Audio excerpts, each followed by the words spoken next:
Welcome back to Dortmund Dispatch. Today I'm joined by Joey. I'm in my new jean jacket. Dortmund won again. Friday nights, feeling good for us so far this season, unlike a lot else. So, how are you doing tonight? I'm doing pretty well. I'm wearing a very comfortable bathrobe and happy about the win, but not ecstatic about the performance over the weekend. But we'll get into that and plenty more. Yeah. Just shout out our YouTube real quick, just so you can see how fantastic my outfit is. I'm in the Dortmund sweater with the jean jacket. Joey is basically in pajamas. So two different vibes going on right now. Um, anyway, so Dortmund beat St Pauli 2-1 a couple days ago now. What were your thoughts about the match? Whew, really happy about that the goal at the very end of the first half. Because I was not loving the prospect of the 0-0 at halftime. Um, really think that Dortmund ought to be able to show a little bit more dominance, especially in a home game, especially on a Friday night, which they have an incredible record, and they did continue with that with a win.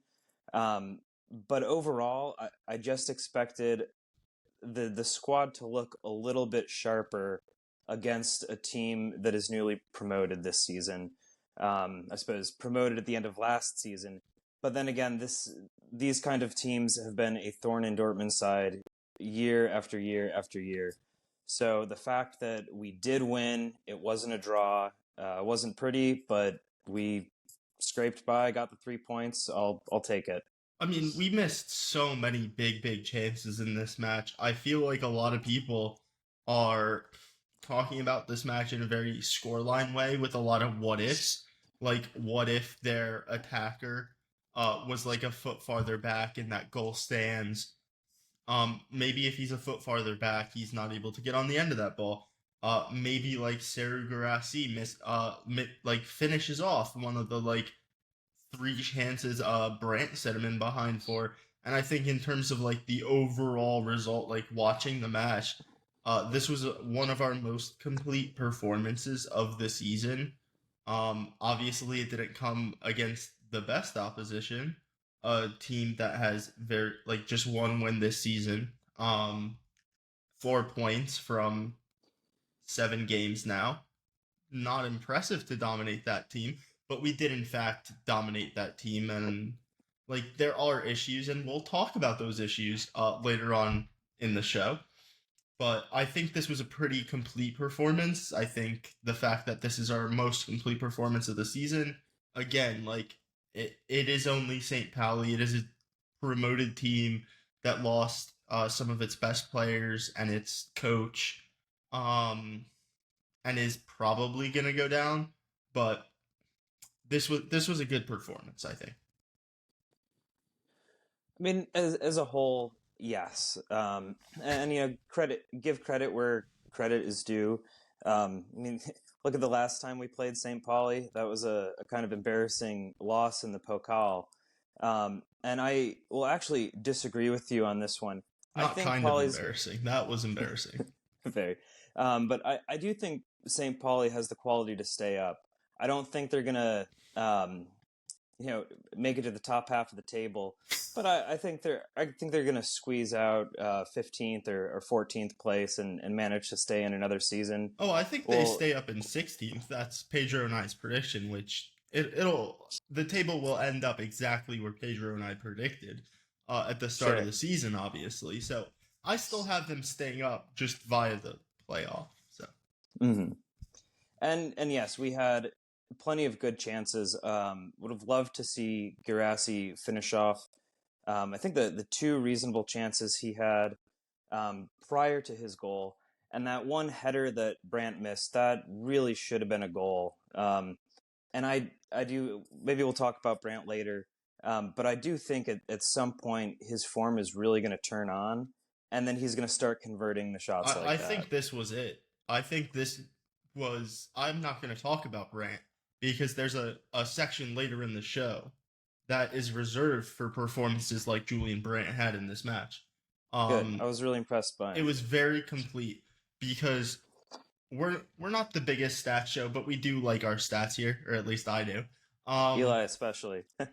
so Julian Brandt was second high on the team for tackles and interceptions in this match. Um, that's as a number 10. He's at one expected goal plus expected assist in this match, or expected assisted goals. Like, that is a very, very complete performance from your number 10. If your number 10 is doing that, it would require a lot of issues for you to lose. I think we've talked about the team not working together to win the ball back.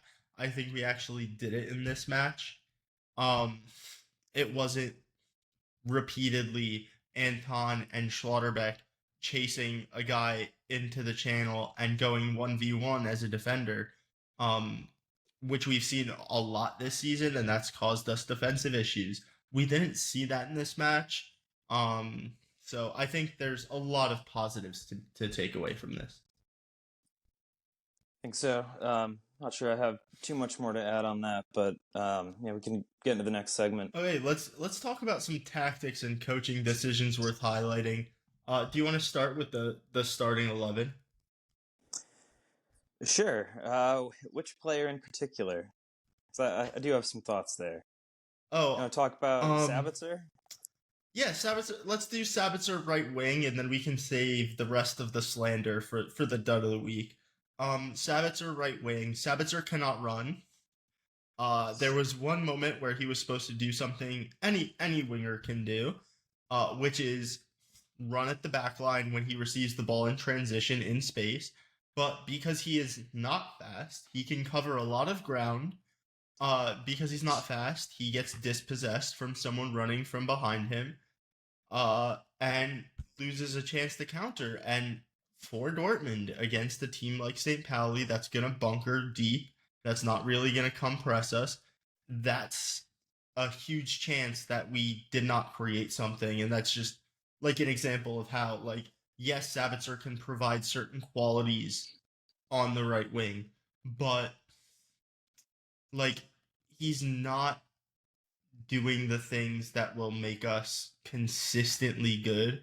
And like, yeah, we got away with it in this match, but like, again, you need to take your chances, and like, having Jamie Bino Gittins in that situation able to carry forward, he's not going to get dispossessed from a guy running with like a 15-yard disadvantage. That's not going to happen to Jamie Bino Gittins, because Jamie Bino Gittins can run and get at the back line and create like a dangerous moment there. Sabitzer cannot do that. He has certain qualities in other phases of play that might be much better utilized in like the central midfield role he's played for the last like 4 years. So that, to me, like, we need to stop it. My worry with that is, like, again, at the start of the season, we had some results where we got a bit lucky and we got the win, and then we got to see Sabitzer continuously brought out on the right wing. And where did that lead us other than dropping points? Yeah, I mean, I think that's one of the most frustrating things about seeing Sabitzer on the wing again, is it feels like he's expected to do something that is not really his specialty. And we think about Jamie Gittins or like Kareem Adeyemi on the wings; those are players who can sprint, who have the technical ability to dribble around players and get into the box. And for all of Sabitzer's great qualities, especially in the attacking third, those sprints, like you said, on the wing, they just don't suit him. So I think in this match it was like 0 for 3 completed dribbles and 0 out of 3 completed or accurate crosses. And we know what kind of quality this player does have. And to me, it feels like he's being misused, because we need him for some hold up play and in the center. I mean, Um, I don't mind, like, the yeah. crosses, for reference. It's like you're gonna complete about 30% of your crosses. So like 0 out of 3 is like you got a little bit unlucky that day. I don't really think that's the issue. I think like we actually kind of game planned to like have our fullbacks and wingers kind of like push up, and then immediately pull the ball back into that deep crossing position. Um, and Sabitzer, Brandt, and Gross were all supposed to cross the ball in from there. And I think like that's fine, whatever. I think the bigger issue is like the dribbling you talked about. Like he cannot dribble. Um, Even when he starts in the center of the park, he's not dribbling. Like it's just not a skill he has at this stage of his career at this level. No, and again, like I said, it's frustrating because I think that there are some really great qualities that Sabitzer does bring to the team. If he could be utilized to the best of his ability. Um, yeah, and I don't know how much more we want to talk about that because I'm sure our listeners probably observe much of the same just from watching the matches.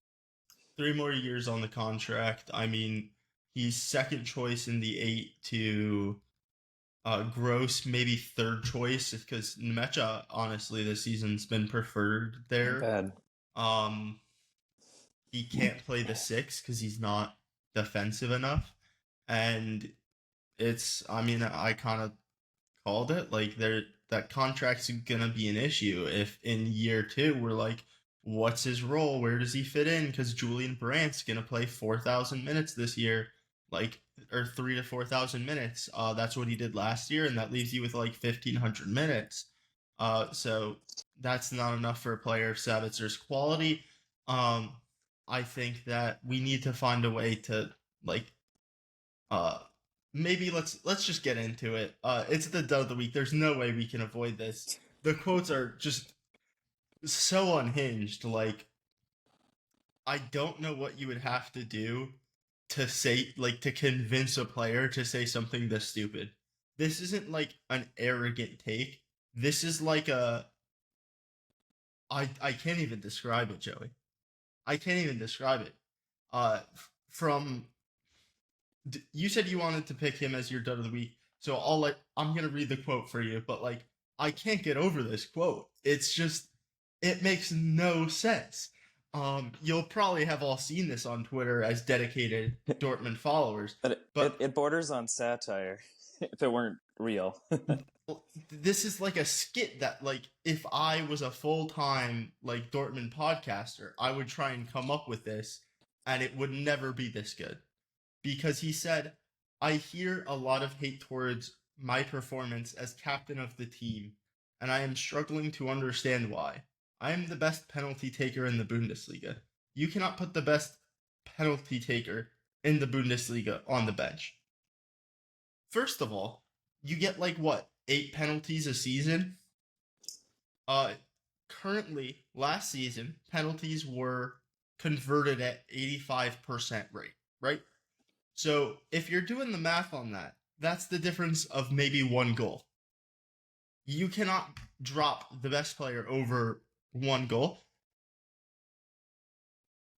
Hey, I mean, if anything, I think that Emre Can's quote speaks to um, the idea that in a knockout round match of some kind, when it is in the, let's say, 115th minute, and we're likely going into a penalty shootout, it is a great idea to put Emre Can in. He's really good at taking penalties. And I would also agree with him in this quote. If we were guaranteed a penalty shot every single match, it would be basically a guaranteed goal. But we're not. And it's also a little naive to think, in my opinion at least, that he's the only one in that squad capable of taking a good penalty shot. We've already seen Guirassy score one this year. Nico Schlotterbeck stepped up for one of them like he wanted to take it. I bet you Brandt could score a PK. So it just comes off as a little bit arrogant. And I have defended Emre Can on this podcast in the past. But this kind of quote, after being dispossessed, I think it was 7 times in the first half, um, it's not a good look. And what is bothering me right now about Emre Can's sort of repeated criticism of the criticism he's receiving is that it's not really how that works in sports, especially when the fans aren't pleased with you. You get criticized and go prove us wrong on the pitch. Show us that our criticism is not warranted by delivering a solid performance. And I'm struggling to defend Emre Can after this weekend because what he showed, especially in the first half, in my opinion, just wasn't good enough. And it is felt like perhaps he is the weak link in the midfield right now. And I don't know if Nuri Sahin recognizes that or not. But I think that at the very least, he needs to be benched just to put pressure on him to deliver the better performances. Anyway, I'm Yeah. sure you've got some thoughts on this too. Yeah. So Emre Can had the lowest pass accuracy of anyone in midfield except for Pascal Gross. But the difference between Emre Can and Pascal Gross is going to be pretty significant when you look at what types of passes they were attempting. So Emre Can completed 52 of 60 passes. He had two volley passes, which may not be counted in there, where he just like had time and space to like attempt a competent pass, and he just kicked the ball towards the final third to no one. He had one progressive pass. Mecha, who came on to replace him and had 22 minutes to 78, had three progressive passes. He also had only twice what Nemecha did in terms of total progressive distance, but had three times the minutes. So again, he's just doing so much worse at progressing the ball. And then if you compare him to the only midfielder who had a lower pass accuracy, that'd be Pascal Gross. 18 of Pascal Gross's passes were crosses, which are a very low completion percentage type of pass. And then the other 9 of those would be set pieces, which have a similarly like low completion percentage. So it just like did not like Emre Can is essentially playing the ball sideways and backwards and managed to turn the ball over almost any time he tried to pass it forward. Um, Anytime he tried to make a difficult pass, it did not work. And he still completed the ball less despite not really doing any of that. Uh, Managed to complete the ball less than pretty much every other player on the pitch. I mean, it's every time he's under pressure, it feels like he was dispossessed in that game, or just in general. Yeah, I mean, you cannot play him against a deep block. Like, you want to give him a chance against a better team, maybe, but like against these deeper teams, um, he's quite frankly useless. Did not do much right in this match. It's very hard to like then say like yes, the only thing you are effectively on the pitch for and working well at is penalties, but like you have to have like some amount of self-criticism. It's just you can't drop me. I take penalties. Like I need to play better. Like the team hasn't done well enough. If we are not in first place, that's the type of response I expect from my captain. And instead, it's like I've been good enough. You saw my penalties. I got two of them. No, I mean, honestly, I totally agree. You want your captain to be the driving force behind getting better results. And that's not the case. It feels to me like Emre Can is just kind of dropping excuses and has this air of entitlement to being part of the starting 11. And I think unless his performances start drastically improving, then it is going to be a rude awakening for him because I think there's going to be too much pressure from outside of just the main squad to drop Emre Can in favor of I don't know. Let's try a formation with Pascal Gross and Marcel Sabitzer in the midfield. Worth a try, maybe. Let's try Mitchell. Let's try Watson. Yeah, Like sure. to me right now, the way Emre Can has played, um, I would rather play Wagen. Um, like there's the talk, essentially the reports coming out saying that because Emre Can's the captain and because of the backlash of that, Emre Can has not been dropped. However, like should a captain continue to start every game because they're the captain? No, Marco Royce didn't start every game, and Yeah, he that's what was I the was about to bring captain for up. years. He needed some load management. He needed, like, he was getting older when that started happening, but Marco Royce was a world class player. Emre Can has never been a world class player. And Marco Royce could sit on the bench for games, and Marco Royce was scoring goals, and not just from the penalty spot. And Marco Royce was pressing, and Marco Royce was doing all these different things to help his team win.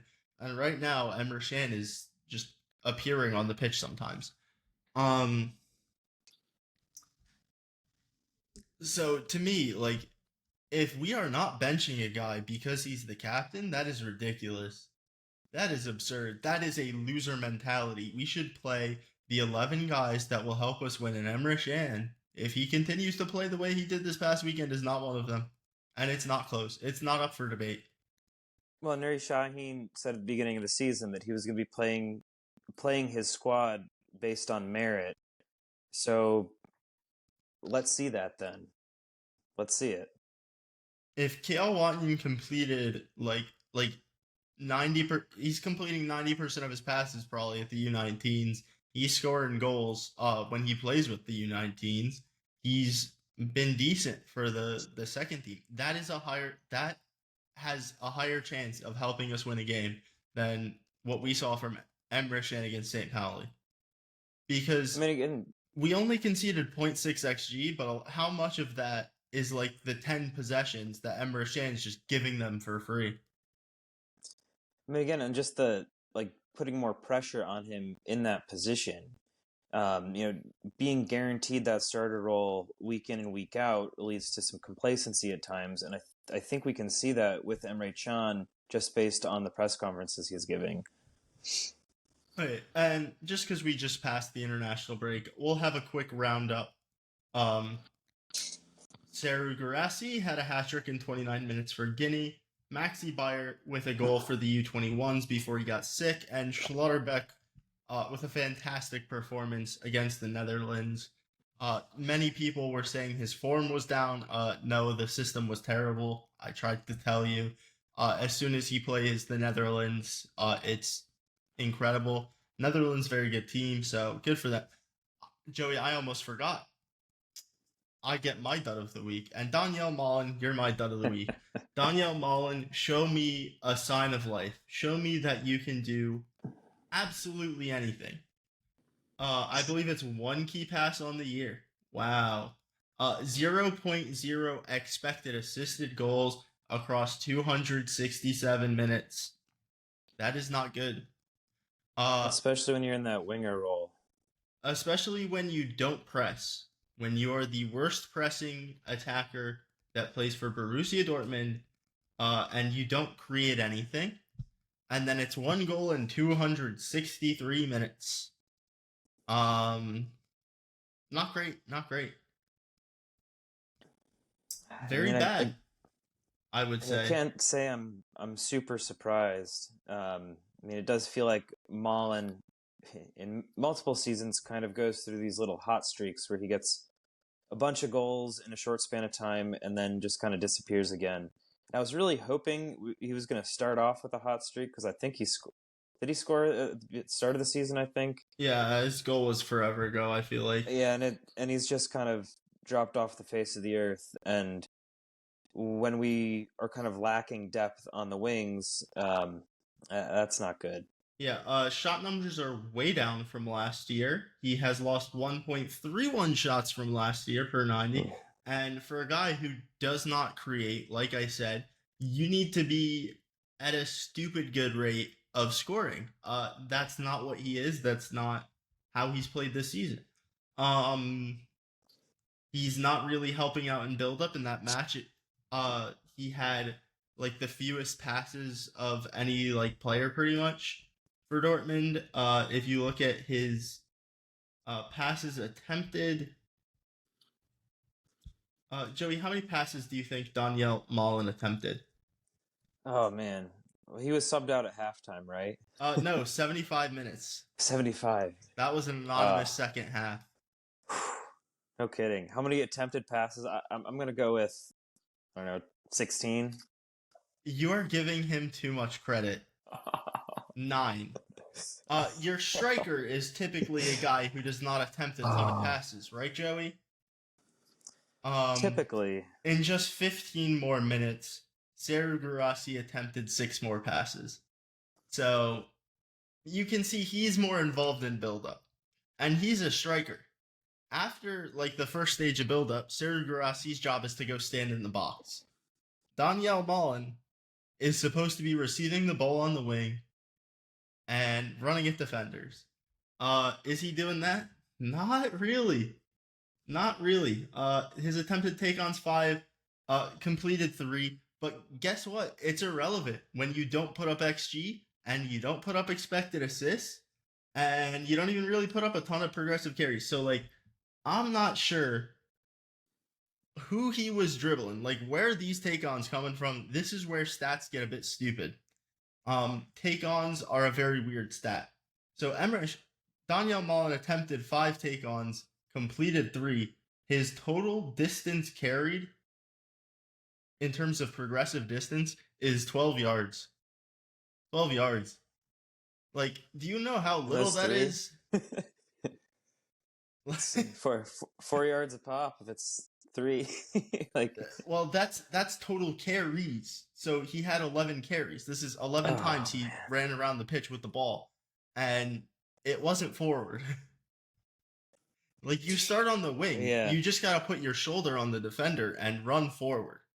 And that would help your team more. For reference, Jamie Bino Gittins, 45 minutes, 16 carries, progressive distance of 59 yards, 2 progressive carries to Daniel Mullins, 1, with a total progressive distance of 12 yards. A progressive carry, I think you have to have 10. So, like, how did he do that little over the course of 75 minutes? It truly just boggles the mind. I would love for him to get on a hot streak, because when Daniel Malen, and this is my biggest qualm with the player, is if he is not scoring goals, he's not contributing to your side, and unless you're scoring 20 plus goals a season, that basically means that 99% of the time you play, you're useless. It's like playing with 10. And that's basically like what it was in this match, because like Emre Can at least like did a bit of defending. He got on the ball. He turned it over a lot, yes, but like more, like less than I would have. Daniel Malen in this match, and like me personally, myself, a relatively fit 25 tomorrow year old, um, would have done about the same. Like, he didn't get on the ball. He did not, like, it was like playing down a man. Like, I'm saying Dortmund with me on the team on the field would be playing down a man, and with Daniel Malen on the pitch, they basically played down a man in this match. Um, like, I don't get it. I don't understand. Like, Maxi Bayer tries things. He does things very well. Historically, he hasn't really gotten a consistent run of games for the team. Daniel Malen, progressive passes received in this match, 1. Not an outlet. Oof. Not passing the ball. We talked about how like a big part of the game plan in this match was those deep crosses that resulted in Bensebaini's first goal. If you aren't attempting double-digit passes in 75 minutes, that means you are not even like attempting that little pass back where you receive the ball in that good area on the wing, and then just give it back to someone else. And then you want to talk about like XG, because like this guy's not pressing. He's not really doing anything for the team. Somehow he had 1 XG in this match. I don't remember a single shot. Yeah, it's.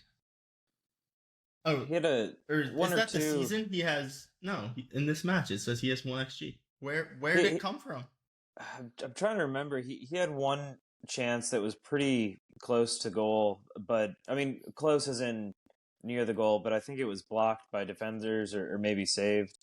But other than that one run into the middle, I can't really think of another time that he was really involved in the match.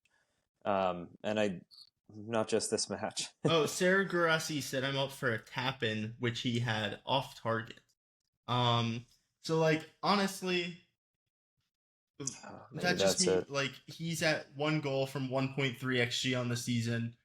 That's 0.43 per 90 essentially. With 0.0 expected assists. That makes you a bad winger. That makes you a bad winger. Like that would be like the average winger for a relegation team. 0.43. Um, for the underlying numbers with his one goal on the season, like over 263 minutes. That is genuinely atrocious. Um, yeah, and all the underlying things that you would look at to be like, oh, Mullen sucked in all these different ways, but he's at least like in the right areas to help the team. Like, no, he's standing around in the box, missing absolute tap ins in this match and doing nothing else to help the team. Not pressing. Garassi presses better than him. Bayer presses better than him. Cole Campbell would press better than him. And Cole Campbell can go stand on the right wing and like lay the ball off for Gross to play that like deep cross in. Like I don't know the purpose of Mullen. Um, if he's not scoring, he's essentially useless. I cannot state this enough. Like, um, he's just terrible. He's terrible. Um, he is unplayable when he does not score. Let's move on to a positive note. And Joey, who's your star of the week? My star of the week, I'm giving to Rami Bensebaini. Um, for a couple of reasons. Even before the goal he scored, he had a couple of pretty impressive key tackles, and I was thinking that he's carrying his international form back into the squad. And it was a marked improvement from what we've seen in past seasons and what we've even seen in parts of this season so far. So really, really happy with his overall performance, both defensively and offensively, because what a header. I mean, jumping that high, he wasn't marked terribly well, sure, but to jump that high and put the power that he did from his head, um, and then popping it over the keeper, just really, really impressive stuff. And that does give me a little bit of confidence moving forward in Borussia Dortmund's left back situation. Yeah, my star of the week, Julian Brandt, complete performance. Little like you can't insult Sergio Grassi. He gets the decisive goal in this one for missing some chances, but Sergio Grassi was genuinely very good in this match. Jamie Bono Gittins is another guy I could have said here because he had a moment, but Julian Brandt, this was a complete performance. 4 tackles and interceptions, second highest on the team. Um, a lot of guys in the summer were clamoring over Ryan Cherokee. Ryan Cherokee has the same amount of assists or a same amount of goal contributions as Julian Brandt has assists. Hmm. We're not a team that necessarily needs more goal scoring output when you got Seru Guarassi in there. Um, what you need is a guy who can press. Ryan Cherokee doesn't feel like doing that. May never feel like doing that. Julian Brandt is a good presser, and that's something you need when you want balance in your side. So for him to win the ball back, the balls in behind were incredible in this match. He set up Ryerson for a nice shot, which he kind of like did not hit that well. But like he was creating chance after chance in this match. Julian Brandt genuinely had his best game of the season. 8 shot creating actions, really deserved an assist in this one. And the stats back that up. He had zero point 0.6 expected assisted goals. Obviously missed the headed chance, which was one of the better chances in the match. 0.4 xG. He's historically way over his xG, but this is a player that's overperforming his xG with his feet and probably underperforming it a bit with his head because I feel like I've seen him miss some other headed chances. Um, So yeah, he's just the guy that like does everything you would want him to do. Carried the ball forward, 3 progressive carries, 8 progressive passes. Genuinely very, very, very elite performance. Um, like it was only a matter of time, and I think that he will again be at a very high level this season for Dortmund. He's not necessarily as good as Verts. He's not necessarily as good as Jamal Musiala, but he is not the problem in this team. And people that assert otherwise, like, please watch the games.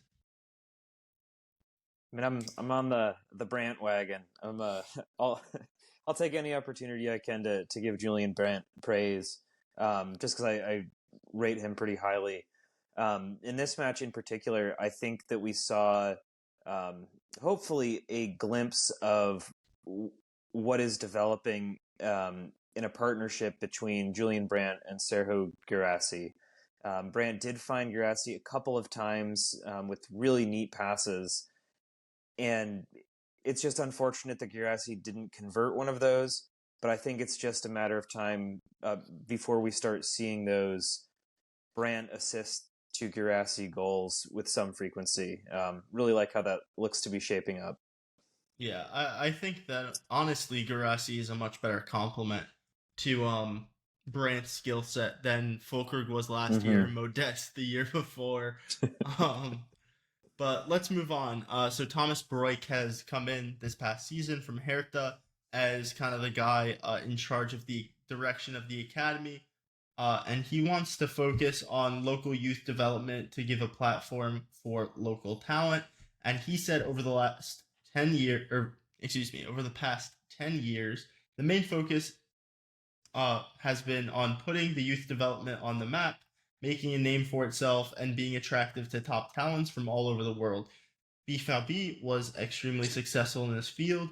Now the wish has been explicitly expressed that boys from our region should achieve this status again, that we should do even more honor to the idea of training and education. So to me, this is hugely important. Like, we should consistently try and sign the best players from all over the world. But when you're able to develop players from the age of like 6 to 8 years old and get those guys to be at the same level as the guys you are attracting from the best academies around the world, like that's only going to be better. And bringing in the right talent around those guys is going to be even better, and also it's going to allow you to build up this identity from your youth teams and get those guys from all over the world more acclimated to Dortmund and have a better culture for them to kind of play in, and having that like mold together I think is ideal. Sure. I mean, I think if implemented correctly, I- that can lead to some really strong homegrown talent.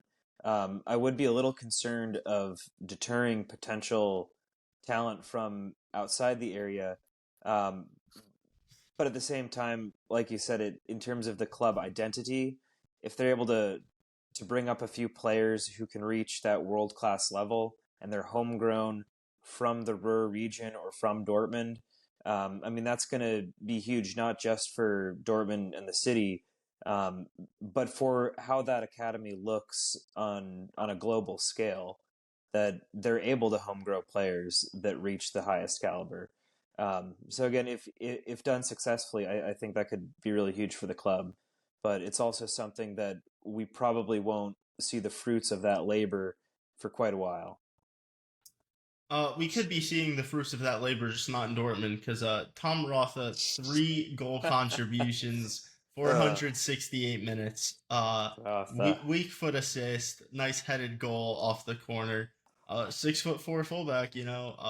Got told he couldn't defend Joey. Coming into this match day, he was over 5 tackles and interceptions per 90. Was allowed to play a bit higher up the pitch against a weaker opponent and kind of just dominated. Um, Still over 4 tackles and interceptions per game. Was told that was his weakness. And he's kind of been dominant. So, like, what more can you say? That's a great talent from our region. Hit the buyback clause. when it pops open, because Please. that is a bargain. You don't Otherwise, you're looking at 5 million to let a player like that go. Is that one hurts? like you don't find like high level German, French, like English U21 players available for 15 million that also happen to be playing in your position and need every day. Um, so I'm just saying he's out there. Um, Yeah, trigger that buyback clause as soon as possible because he, he's a good player. I mean, he's become a consistent starter for Union Berlin this season, and he keeps putting up numbers to show why he deserves that position. So, we'll use your phrase from earlier. It was a complete performance, and to me, it was another complete performance from Tom Rotha in the Union Berlin jersey. yeah, and like you can say, oh, he's playing in a back three. He's playing for the best defense in the league. The best defense in the league will not put out liabilities anywhere on the pitch if they cannot defend. And like maybe his tackle and interceptions are high because he's being targeted. But if you look at the two biggest teams he's played, one goal conceded across two matches against Borussia Dortmund and RB Leipzig. The advertising uh, association there. So like he's not a liability. It's if he's being targeted, it's not working. Like um I don't know what else to say. Like he got criticized for just doing it against Bundesliga too. He's doing it against the Bundesliga now. Massively like I don't think he's gonna continue to score a goal every 230 minutes as a fullback, but you know maybe he does. I don't know. He's not. He's not. Um, Maybe it's just a special kind of fullback. We'll see. he scored two goals last year. I think the assists will continue to go up. I'm not necessarily sure the goals will. It is going to be a lot harder for him to hit. Like I think he was at like 8 to 10 assists last year. It's going to be Mm-hmm. very hard to hit that in Union Berlin because there's going to be games like against Dortmund and RB Leipzig. It's going to be like please break the press and do not pass the halfway line. If you are seen passing the halfway line and it's not to get on the end of a set piece, Mm-hmm. you are gonna sit you down because that's what they do in Union. But you know, it is what it is. So Edin Terzic, via the coach's voice, there are two ways to win games. The first is to score one more goal than the opposition, and the second is to concede one less. I prefer to score one more goal than the opposition, but I found that sometimes it's not enough to score one more goal. It's not only about winning, it's also about winning in style. Now I'm thinking about winning with two goals more than the opposition, like every coach. I want my team to be dominant, active, and play attractive football to entertain and be successful. So, what are your thoughts on Terzic's change in approach? You know, from my all of my background in soccer management and coaching here, I say that sarcastically. I would say it feels to me like the next logical step for the Edin Terzic tactical style.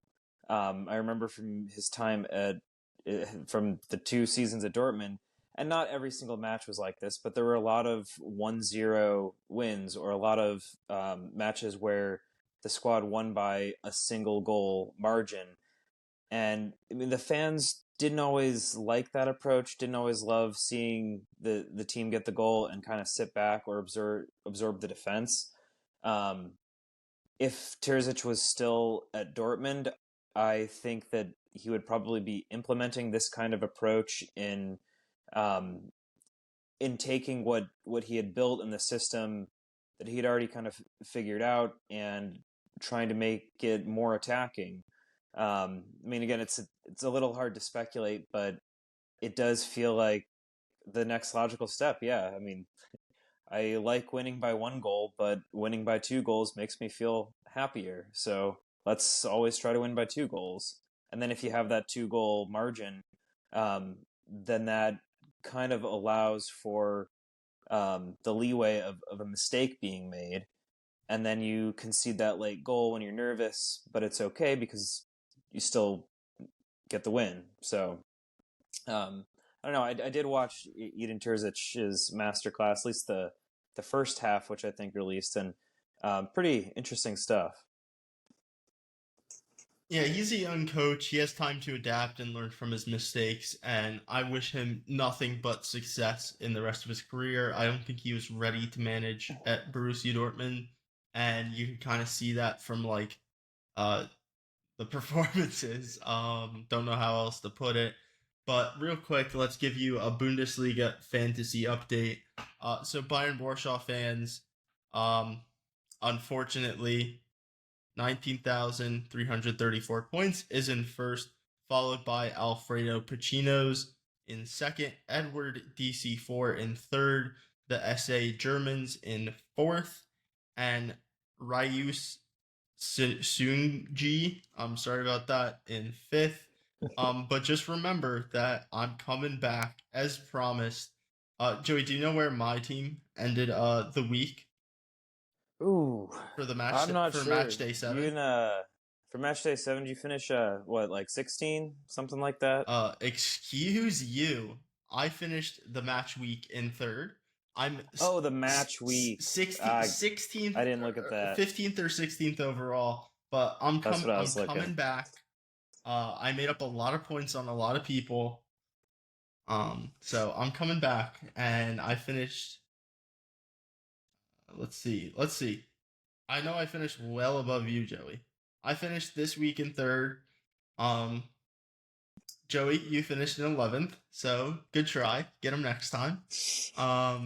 That's Hey, I'm my goal is top half, having never done fantasy before, so I think I'm riding in like the you're high teens comfortably or low 20s, so you're I'm comfortably top happy. half. You're comfortably top half.